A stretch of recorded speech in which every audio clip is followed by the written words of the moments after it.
Ça t'est déjà certainement arrivé.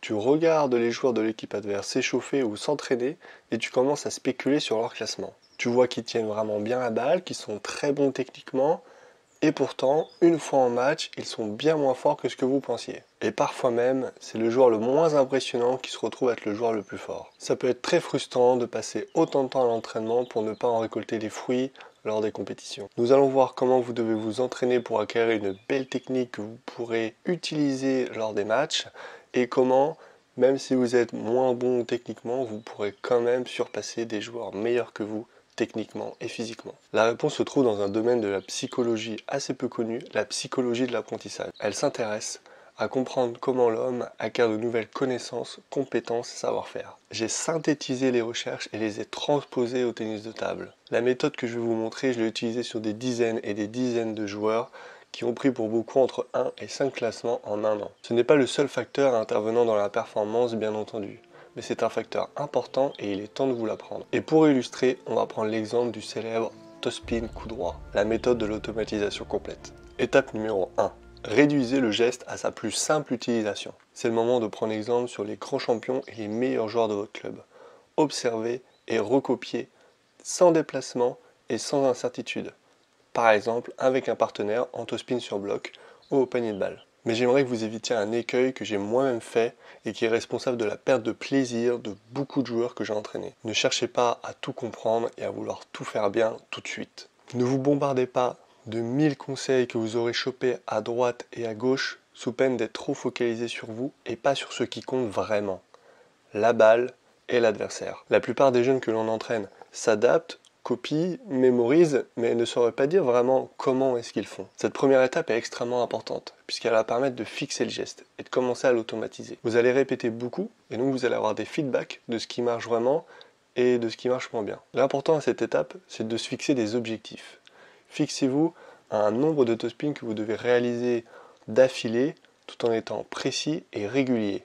Fixez-vous une dizaine de toe-spins à cette étape. Favorisez précision et régularité. Ça ne veut pas dire qu'on ne pourra pas améliorer le geste par la suite. Vous verrez, il continuera de progresser. Ne faites pas l'erreur de passer tout votre temps sur cette étape. Elle est confortable, elle est agréable, mais elle est indissociable de ce que je vais vous présenter juste après. Vous êtes maintenant dans un état où vous avez acquis les bases techniques. Mais il y a comme un temps de latence entre chaque coup que vous réalisez. Vous ne vous replacez pas bien. Vous êtes en retard. Vous jouez de manière précipitée et vous voyez que vous commencez à perdre tout ce que vous avez travaillé à l'étape précédente. C'est qu'il est temps d'intégrer ce coup à vos autres coups. Voici quelques exemples d'exercices. Il va s'agir d'enchaîner service, toe-spin coup droit, revers, toe-spin coup droit, revers plus pivot, remise courte, toe-spin coup droit. L'idée, c'est de créer un lien entre chaque coup technique pour que tout devienne plus fluide. On n'ajoute pas encore d'incertitude, seulement du déplacement et de la liaison. L'objectif est de réduire le temps de latence entre chaque coup, d'être précis et rapide au niveau des déplacements. Le ping est un sport de vitesse, la fluidité des enchaînements est donc indispensable. Maintenant que vous savez enchaîner, il est temps de réduire la quantité de fautes et de parler du développement d'une nouvelle habileté. Bravo, tu maîtrises la technique et tu l'as intégrée dans des schémas de déplacement et de liaison. Mais ne t'arrête pas là, cette étape est indispensable. Elle permet de comprendre pourquoi nous faisons tant de fautes bêtes et que ce n'est pas toujours dû à un problème technique ou physique. Vous allez continuer à travailler votre toe-spin coup droit, mais dans différents cas de figure. Sur balle de rebond, sur balle mi-haute, sur balle un peu coupée, un peu liftée, sur des balles latérales, sur des balles toutes molles, etc. Dans l'étape précédente, vous avez fait revers plus coup droit. Ici, vous allez faire coup droit plus coup droit sur balle haute ou coup droit plus coup droit sur balle liftée. Cette étape intervient après, parce qu'il est beaucoup plus difficile pour le cerveau de choisir entre deux gestes identiques à 80%. Ça arrive très souvent de confondre le toe-spin sur balle coupée et le toe-spin sur balle molle. Vous avez beau le mentaliser, savoir qu'il faut faire ça, ce n'est pas encore intégré. Voici quelques exercices pour vous y aider. Toe-spin sur balle coupée, plus toe-spin sur balle molle. Toe-spin coup droit avec changement de rythme. Toe-spin sur balle liftée, puis toe-spin sur balle molle. Toe-spin sur balle de rebond, puis toe-spin sur balle longue. Parce que qu'est-ce qu'une bonne technique ?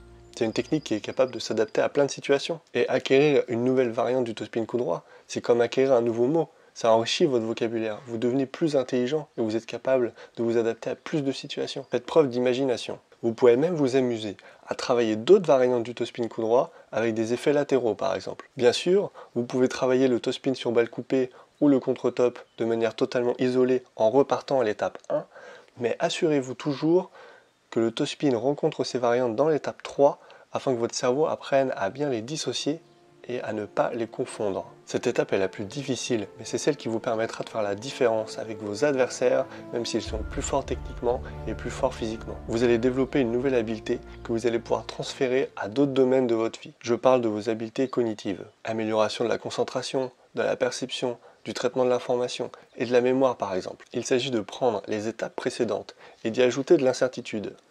Remplacer le célèbre 2 coups droits, 2 revers par l'exercice 1 ou 2 coups droits, 1 ou 2 revers. Transformer l'exercice je remets court, je démarre sur balle longue par je remets court et là mon partenaire peut me la remettre soit court, soit longue.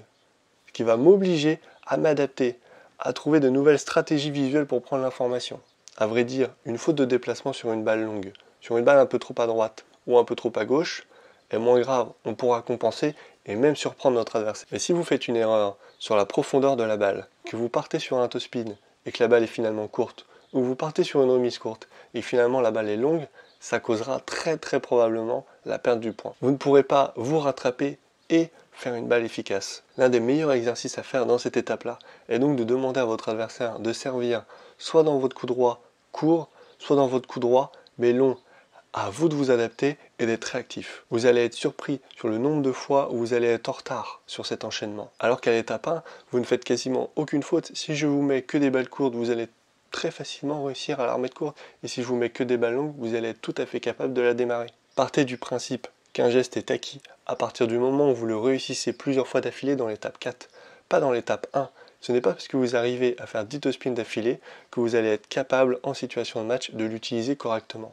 Et c'est pour ça que bien souvent, quand on observe des bons joueurs techniquement et physiquement s'entraîner ou s'échauffer, on peut surestimer leur niveau de jeu. Et des joueurs beaucoup moins bons techniquement ou physiquement sont capables de gagner justement parce qu'ils font preuve d'adaptation et ils ont une très bonne prise d'information. Bien entendu, il est impossible d'être toujours bien placé et efficace sur toutes les balles.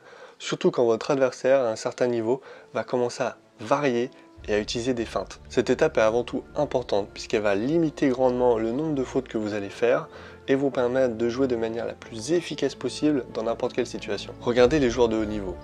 Les 3/4 de leurs gestes sont faits dans des situations qui ne sont pas optimales. Mais ça ne les empêche pas de faire mal. Maintenant que tu as compris la méthode, développe ton répertoire technique. Apprends de nouveaux gestes. Tes anciens apprentissages vont nourrir les anciens. Je te propose de commencer par ça.